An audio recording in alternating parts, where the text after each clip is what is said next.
আসসালামু আলাইকুম। আজকে চিংড়ি দিয়ে লাউ দিয়ে রান্না করব। চলে যাব মূল রান্নায়।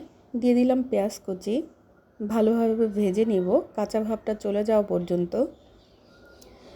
দিয়ে দিব আদা রসুন বাটা, হালকা কষিয়ে দিয়ে দিব পানি।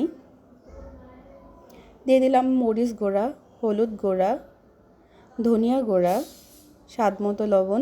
দিয়ে দিব কয়েকটা কাঁচা মরিচ আর চিংড়ি মাছ দিয়ে অল্প একটু সময় কষিয়ে নিব।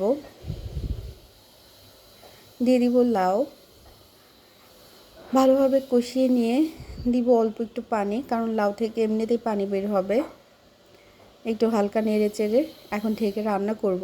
রান্নাটা প্রায় হয়ে আসছে। দিয়ে দিব অল্প একটু ধনে পাতা, আবারও অল্প একটু সময় ঢেকে রান্না করে নিব। লাউ দিয়ে চিংড়ি কিন্তু বেশ মজার একটা খাবার, আমি সবসময় করি। দিয়ে দিব জিরা গুঁড়া আর অল্প একটু সময় ঢেকে আবারও রান্না করব। এই তো হয়ে গেল আমার লাউ চিংড়ি। মাশাআল্লাহ, সুন্দর একটা কালার আসছে। ভালো থাকবেন সবাই, সুস্থ থাকবেন। আল্লাহ হাফেজ।